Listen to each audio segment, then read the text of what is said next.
Hey, what's going on, guys? This is Dave Sharpe. Welcome to Wake Up Legendary. And we have, hold on a second. That should be better. Coming in maybe a little bit more clear for you. Okay. So welcome. We have yet another episode today. We're going to be talking to somebody from Canada, and she's, of course, taking advantage of TikTok. She's, building her business at a young age, getting things off the ground. I don't want to tell her story. Let's hear it from her herself. One quick note before we launch into this. If there are people who are hitting you up in the chat while you are trying to tune into this message, hawking things, pitching things, putting what we have to sell down, I would invite you to play them like a telemarketer, because that's really kind of all they are, right? It's a free market, capitalism, to the moon. Buy from whoever you want, do business from whoever you want. Just don't be naive. All right. So with that being said, again, all the way from, at least she's from Canada. She may be coming in from a different location. On TikTok, brand new to affiliate marketing, brand new to digital marketing. Mackenzie, what's going on? How you doing? Good. How are you? I'm excellent. You look awful warm there. Is it? Are you in Canada, or are you? Yes, I am in Canada. Yeah, I'm in Very, Ontario. okay. Yeah. It is very warm here where I'm at, so I am not in my winter jacket, but I do get cold if the AC goes below 72 degrees. So Oh, geez, the AC's on. I know, isn't that a blessing? Yeah, our heat's still on, so that's where we're at. Yeah. So tell me a little bit about tell us a little bit about you. You're currently still in college. Mm-hmm. You're pursuing a specific type of degree in behavioral science. You say that school feels like a corporate job, so you're really excited to be done with it. I can only imagine. I didn't go to college, but it sounds like a corporate job to me. It's terrible. So tell us a little bit about yourself and sort of what led you online and interested in digital marketing.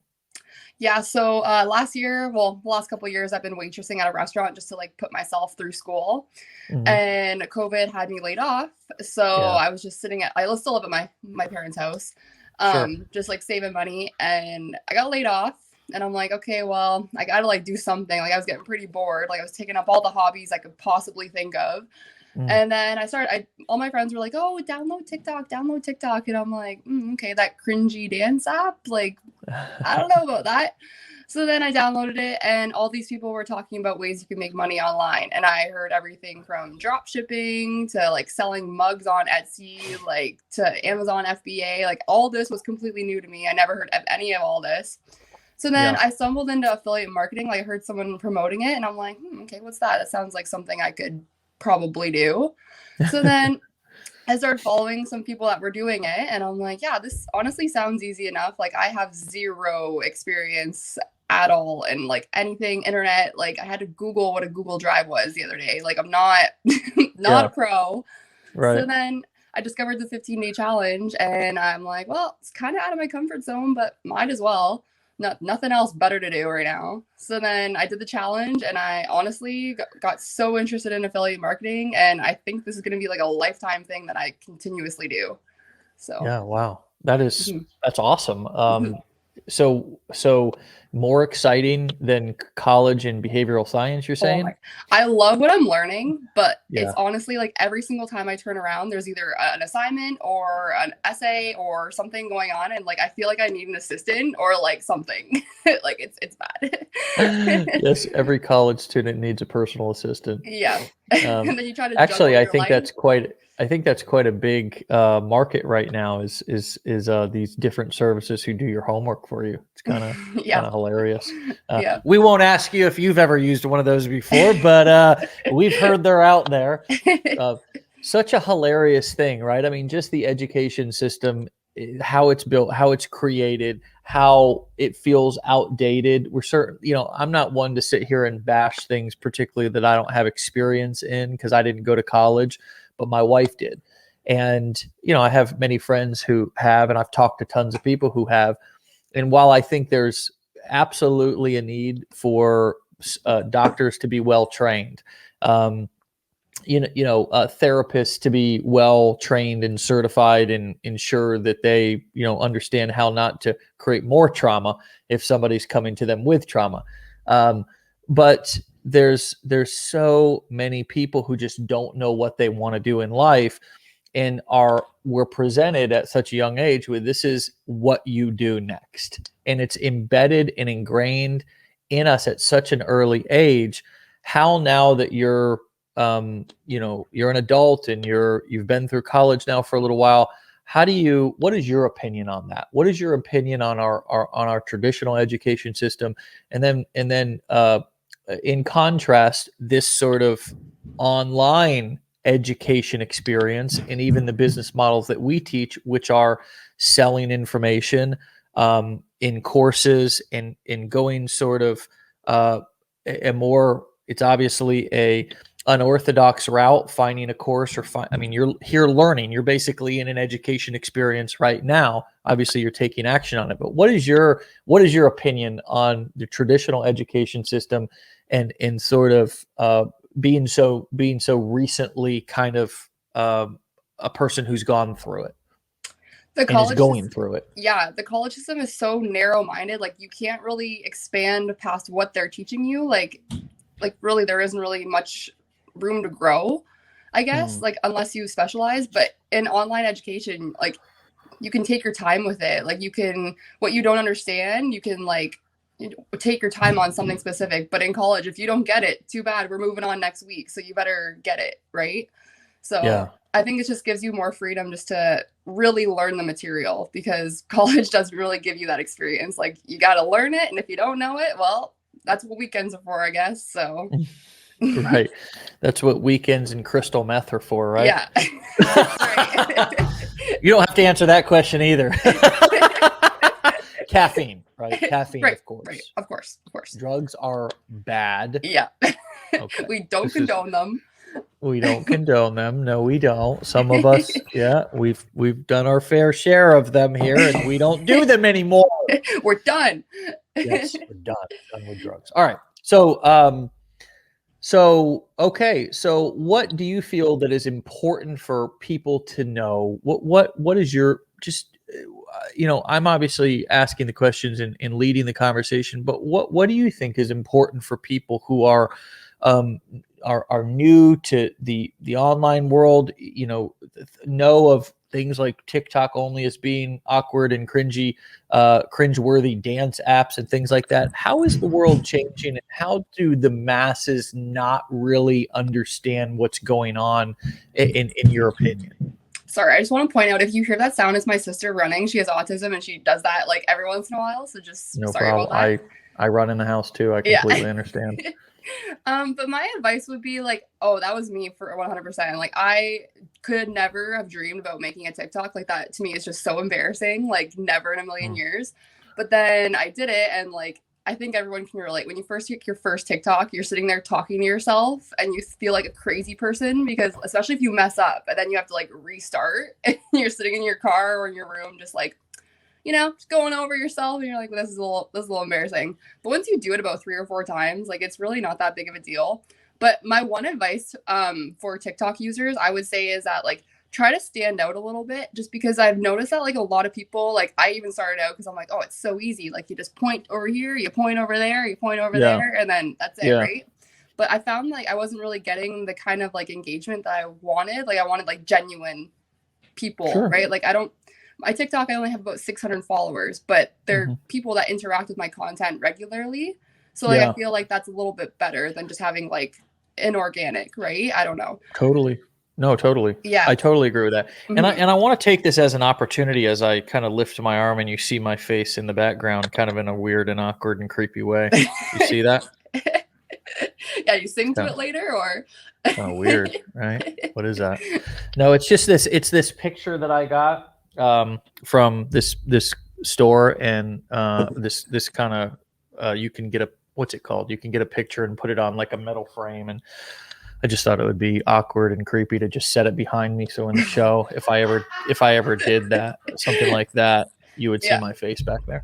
Yeah. But so I wanted to just take this opportunity to tell all of you guys that, you know, I know some of you guys are going onto TikTok and seeing people, you know, doing, and you see it on YouTube, you see it all over, see people doing a lot of similar kind of marketing and people's, I see so many responses which are like, well, everybody's doing this or whatever, and they sort of act like somebody's holding a gun to their head and making them create content like that. Right. And nobody's making you create content like anything. You have complete autonomy and complete freedom to be creative.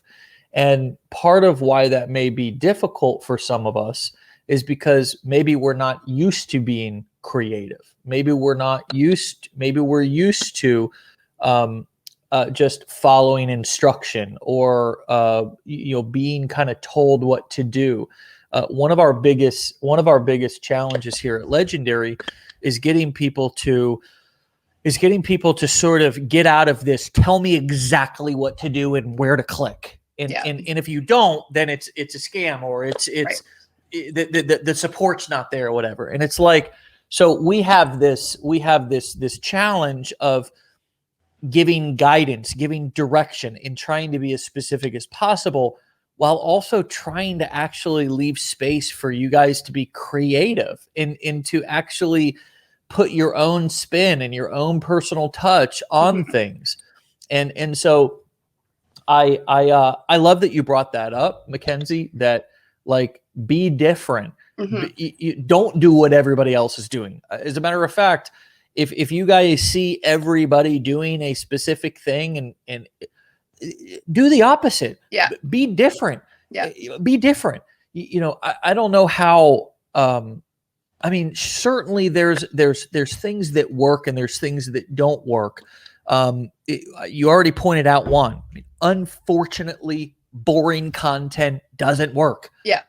I'm sorry. It would be great if it did, but like, we all would put such little effort into our marketing. We'd just be like, imagine, hi guys, Dave here. I don't really feel like doing this, but anyways, so making money online, just click the link below. Right. I mean, who would want to, so, and I'm being dramatic here, but so boring doesn't work. And things that don't really have to do with them, but more have to do with you. So that's why we say deliver value. What does value mean? It's sharing lessons, education. People like knowledge. People are trained their entire life to seek knowledge by going to school. So we're trained to seek knowledge, and we're also trained at an early age to respond to story, right? Tell me a story, read me a story, watching stories too. Absolutely. So story, I call it edutainment. Education and entertainment are what works, but specifically how you deliver that it's not. There's no rules for that. You don't have to do content if you're in the make money online niche that's, learn this, get paid $14 an hour to watch videos. And then at the end you promote, you send them to what you really promote. Like if you don't want to do those videos, don't do those videos. Show up to the Wake Up Legendary every day and learn something, and then go and share that in your own words, what you just learned. I mean, be creative with things. So I'm ranting a little bit, but do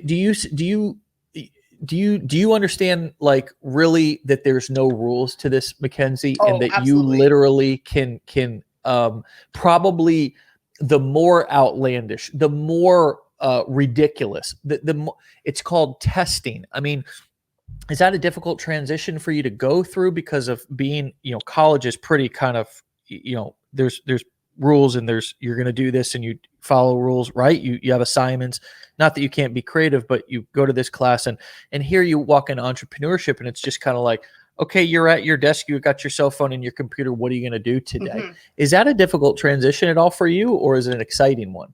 It's definitely exciting because I definitely felt restricted. And like I went to university and college, so like they were both like people say they're different. I have no idea what the difference. There's no difference. There's no difference. University, you teach yourself a little bit more. You don't really get any help, so it's basically just all you.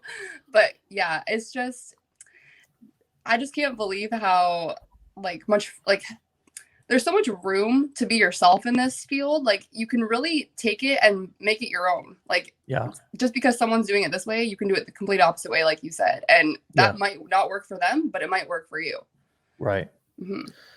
Yeah, that terrifies some people, but I think, you know, in the same breath, they'll say, well, I want financial freedom. I want time freedom. And it's like, I want freedom, but tell me how to do it. Tell me exactly how to achieve it. And it's like, well, okay. It's you know, what we provide, and I think it's important to understand how to be mentored, right? How to be a great student, especially in the entrepreneurship world. And what I kind of like to I like to use analogies, right? If you guys have listened to me talk long enough, I try to never make a point without telling a story, never tell a story without making a point, right? So analogy, same thing. I would offer that. I'm pointing that out because as you guys are creating content, that really works. I'd like to give you an analogy right now. So what we as marketers, and of course, even us as educators, right, in this online education industry do is we're sort of like the racetrack, right? And we even provide the vehicle, right? So it's like, here's the racetrack and here's the vehicle, but you still have to get in and you still have to determine how much gas you're going to give the pedal. You have to turn the wheel, right? So it's like there's an element here of understanding that if I'm going to be successful as an entrepreneur, certainly getting guidance and coaching can be and will be, even Warren Buffett says, the best investment you will ever make is in yourself. And here's a legendary investor. You might think, oh, he's going to say the best investment you can make is this type of company. No, he said in yourself. So certainly getting coaching guidance is a no-brainer, but you still have to get in the car, turn it on, and determine how much gas you give it, and determine what your style of driving is going to be.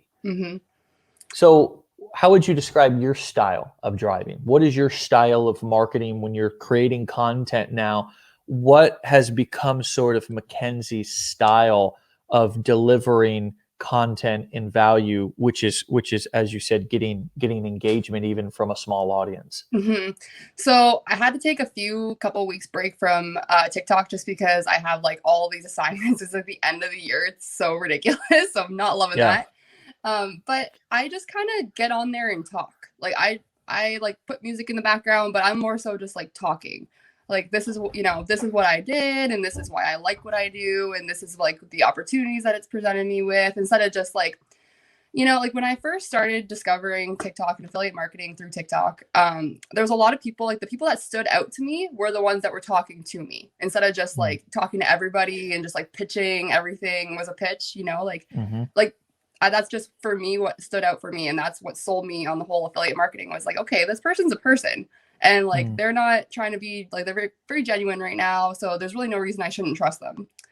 So I think that's kind of how it kind of inspired me to just get on there and pretend like I'm talking to one of my followers individually.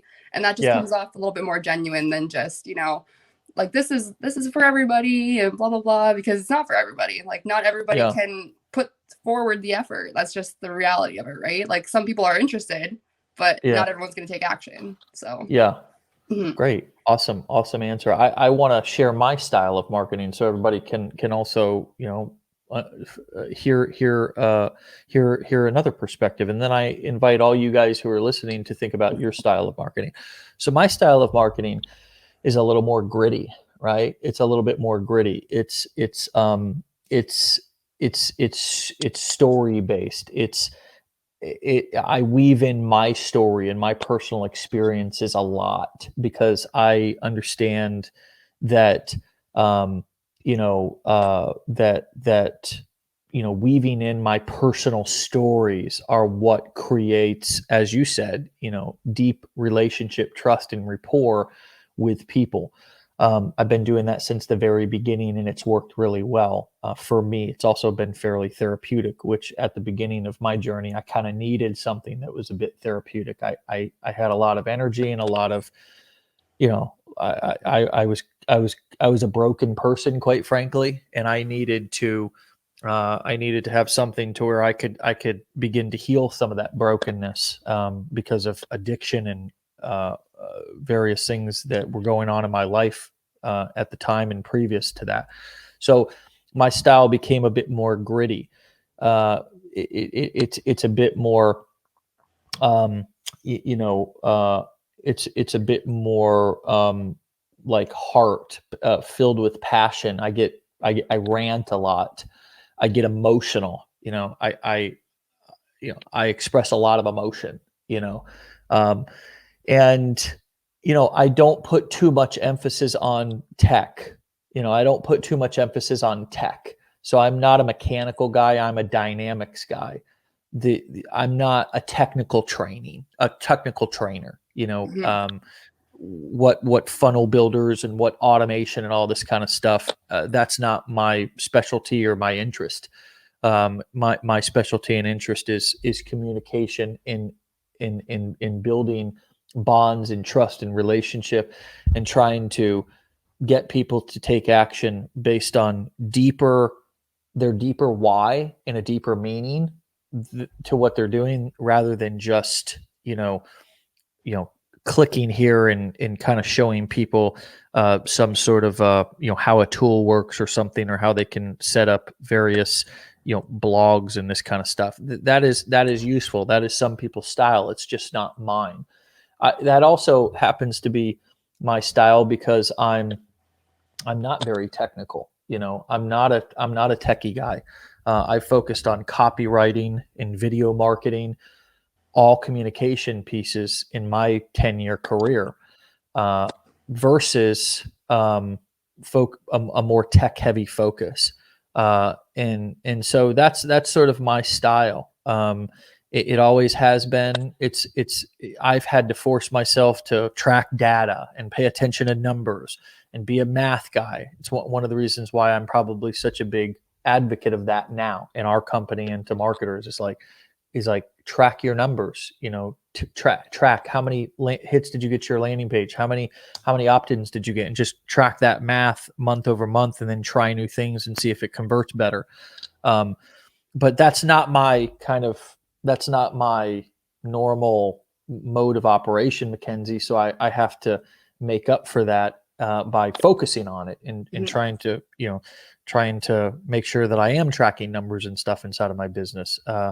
That's my personality. I'm also a little bit ADD too, so it's hard for me to kind of get into the details of things. Mhm. Um, but I invite all of you guys to think about what your style is, and to really know your style and to build your message and your brand, because your brand is not a logo, guys. It's not a logo. It can't. A logo and color schemes and stuff can add to it, but more than anything, that just creates kind of familiarity and trust and stuff like that, right? A brand is really your message. Mhm. What is your message? What is your message? What is your style? Does that make sense to you? My style, and do you feel like that's congruent with what you've experienced, Mackenzie, from me? Yeah, absolutely, for sure. Yeah. I noticed right in the beginning that you seem very open and like okay, so at first like I was like, "Oh, what's this legendary marketer? Like what is this? I have no idea what this is." So I'm like, "Okay, let's do some googling." And I found out that like, okay, this is legit. And then as I got like through the challenge, I'm like, "Okay, Dave is telling like he's pretty much putting himself out there." So like there's really no reason for him to be like scamming me or whatever. Like he wouldn't, he's just, I feel like I know you, so I feel like you wouldn't do that, right? Like it's just that rapport that you build, and like people feel like they know you, you know? So I think that's part of your brand too, is just having people be able to like remember you, I guess. Yeah.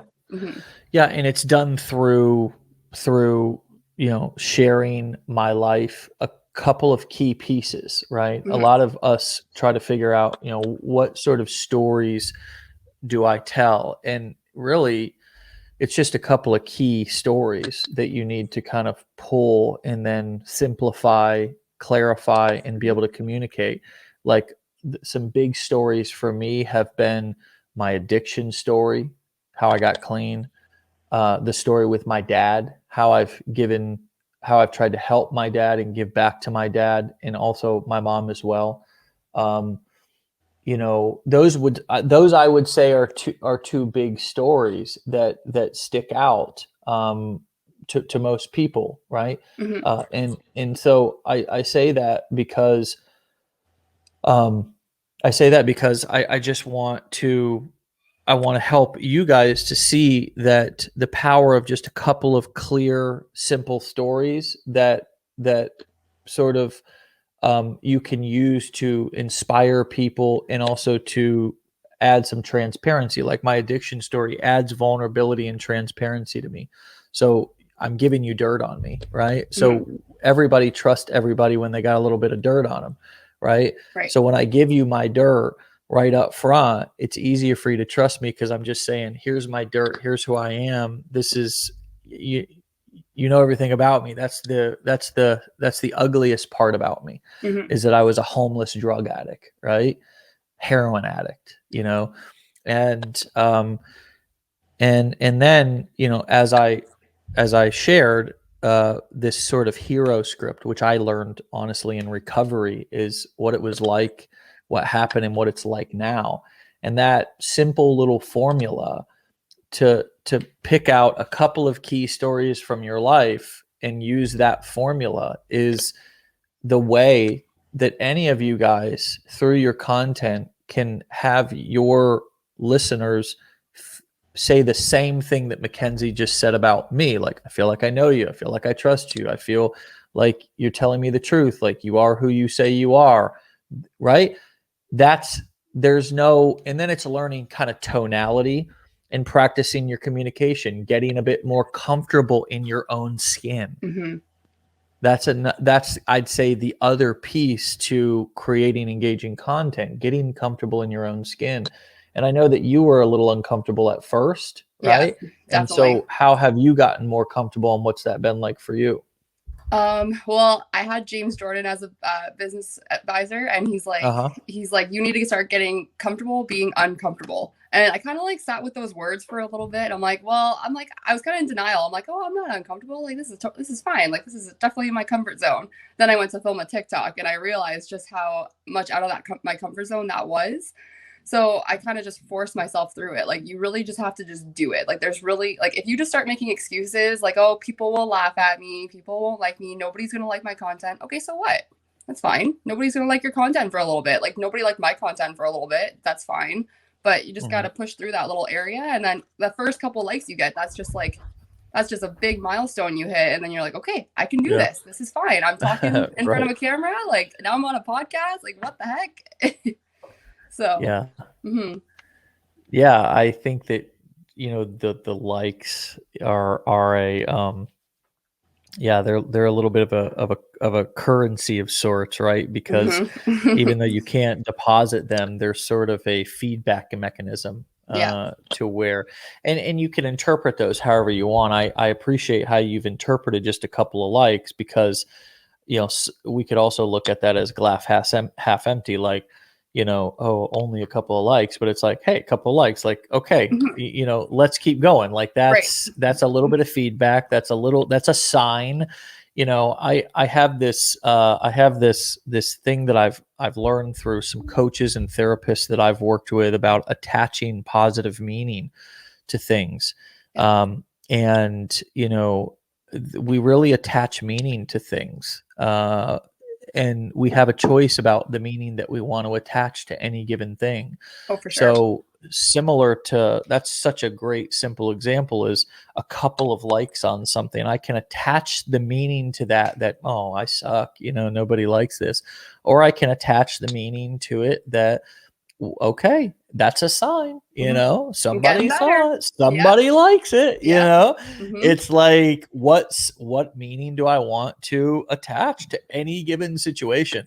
And I think that it's a real characteristic of successful people, from my experience, is to see things and attach empowering meanings to them, versus disempowering meanings, because it really truly is a choice, the story that we want to tell ourselves and the meaning that we want to attach to any given thing. So I appreciate that about what you just said, and I really think that that's one of the most important things that was shared in this entire show this morning. I really enjoy chatting with you. I'm so thrilled that that you're a part of our community, and I just I hope for you that you finish your education. You started it, you're going to finish it, and that you just have a plethora of choices and options for your future. Whether you decide to pursue a career in something from your college education, or you decide to make a full-time career out of online marketing.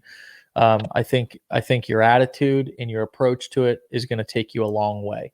And I'm glad that we're going to be a small part of that journey. So thanks for coming on the show. Yeah, thank you. And actually, I just got a job offer and I accepted it. So that's really exciting. So good for you. Yeah, so I'll be working at a preschool next week. So I'm excited about that. Very cool. Very cool. So, awesome. But I always do affiliate marketing, like 100%. Like once you're in it, you can't get out, right? It is difficult. Yeah. Once you've had a taste of kind of entrepreneurship and building your own business and particularly doing it online as you're doing, another job or whatever, it's difficult to ignore it. It's difficult to set that down. I think it's a healthy, I don't like to call it a hobby, but for some people it is a hobby. Quite frankly, it is a hobby. It's something that they do sort of on the side, and they're not really serious about it. And final thing that I'd like to say is I'd like to give permission to everybody. Not that you need my permission, but I'd like to invite you to give yourself permission. I think that's a better way to say it, to let this be whatever you want and need it to be. Right. If you want it to be something that you want to make 100,000 a month, you're going to have to treat that like a serious son of a bitch in business. I mean, you ain't going to be able to treat that thing like a hobby. But if you want to have fun with it for the next couple of years, and you want to make, a couple hundred here, maybe a couple of thousand there, and learn and grow along the way and treat it like a hobby, then, you can do that and be a little bit less serious and put less time in it. But allow, the comparisonitis really kills us. Allow it to be whatever you want it to be for you, and know that there's space in this community for you guys to do that, there's no shame, there's no rules. And particularly, Mackenzie, you're young, you're starting a new job. You got a job offer. That's exciting. You're growing through your business, and that's a commendable and honorable thing. That's really something that's cool. And so I respect you for what you're doing. Stay warm. Okay. Yep. Stay warm. You look warm today. Yes. Stay warm. I'm sure it's cold out there. So I'm gonna try to stay cool. Yeah. All right. Oh, no, can I give just one piece of TikTok advice before we go? Is that okay? Absolutely. All right. Absolutely. I've just had to make this comment a few times in the group, so I just want to put it out there so a lot more people can know about it. I've been noticing a lot of people saying you need 1,000 followers to get your link in your bio, which is not true, because I have a link in my bio. So you just gotta switch it to a business account, and to get around the whole trending song thing, because you don't get trending songs with a business account. What you do is you switch as soon as you go to post a video, you switch to personal. And then you record your video with the trending sound and then post it and then switch immediately right back to business. And then no one even knows. So really? Yep. That's what I do. Wow. Okay. You guys heard it here first. Yes. You heard it here first. free advice. Yeah. Anything else from Mackenzie, she's charging. That's right. You That's son right. of a guns. All right. Mackenzie, thank you so much for your time. Keep up the great work, and we'll talk to you soon, okay? Yeah, thanks for having me. All right, see ya. Bye, everybody. All right, guys, another awesome show. Great advice. And the old switcheroo. Yeah, man. She gave you the old switcheroony. I like that. It's funny. All right, there's that face again back there, awkwardly staring at us all. Okay, let's put him away. Guys, have a wonderful Friday, an amazing weekend. We'll see you back here on Monday for Wake Up Legendary. Remember, we do this 5 days a week. Who the hell else? Find me another guru. Find me another company that comes on 5 days a week. And we actually hear from our clients and customers, not other successful gurus. You know, it's like I don't want to get too crude here, but it's like it's a most of these podcasts are just guru. I really want to say something, but I'm really going to keep it PG rated. It's like a guru festival, right? That's the super PG way to say that. This is just, man, we keeping it super real here, man. Hearing from real people with no scripts. Every time we go live, I jump on and I say, "You ready to rock and roll?" And then we just go live, man. And then we just talk it out right here in front of everybody. So, I don't know. It's just different. Be legendary. See you back here on Monday. Peace.